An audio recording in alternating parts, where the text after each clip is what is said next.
Okay, find the expansion of 2 plus x minus 3 as far as determine x squared. State the range of x for which the expression is valid. Now, the issue you've got here is 2 plus x to the minus 3, right? Whereas in the formula, it's always 1 plus, okay, always, and you can't deviate, right? If it says then 2 plus, you've got a problem. You cannot use this formula, okay? You can't use it because there's got to be 1. So what we do is, we'll work with this so that it does actually become 1, right? We can be quite clever. So if we write this right down and think, right, well, I want 1 there. So what I can do is factorize, okay? Factorize. I can take out a 2 and create a bracket inside here, okay? So what I'll do is take out 2 and have a square bracket and just ask myself then, okay, well, I've got 2 here. What do I times by 2 to get 2? Well, you times 2 by 1, don't you? Get 2. So there's my 1 going to be in place there. But we've got to factorize all of this. Okay, factorize all of this. And we've taken 2 out. So then we add, and then we've got to ask, okay, well, what do I times by 2 to get x? Okay, I want x. So I'm timesing something by 2 to get x. Of course, that's then going to be x divided by 2, won't it? It'll be half x. Okay, because when I times them now, I'll go back to x, right? That's what I'll get.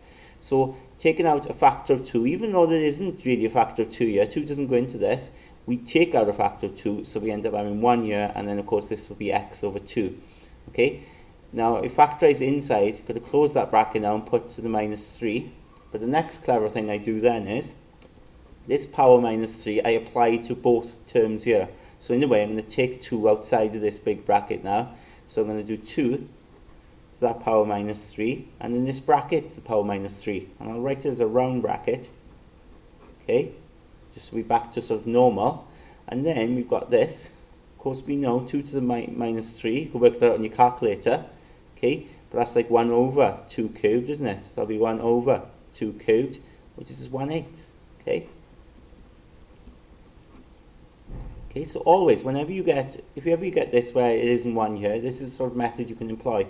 So all we've got to do now is expand this, okay, here, expand this, and then we'll times it by 1/8. So let's just do that first.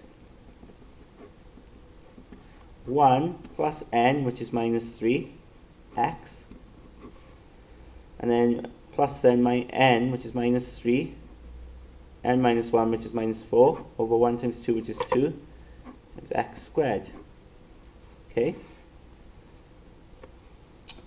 Work this out, so that'll be 1, that'll be minus 3 over 2x, and then work that out on your calculator, that comes to be 6. And then here that'll be x squared over 4, when you square top and bottom. So this will be 1 minus 3 over 2x, and then that'll be plus 3 over 2x squared. Okay, so that's the expansion of this, but remember now we've got to do 1/8 of it, haven't we? So we can say, look then, 2 plus x minus 3 will be 1/8 of all of this. Okay, so we can take that, that is there, this is 1/8 of this here, so then we can take that 1/8 through.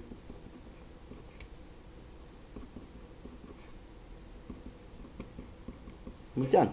And then it says what it's valid for, and you've got to be careful now, right, what it's valid for, because if you take this, you would just say mod x is less than 1. But remember, this doesn't apply to that formula that we've used, that binomial series formula only applies to when you've got a 1 plus, yeah? You can't use this, you've got to go use this. So you've got to say, look, mod x over 2 is less than 1, which means mod x is less than 2, okay? So take the 2 out and times, so that implies then you've got this, okay, x between minus 2 and 2.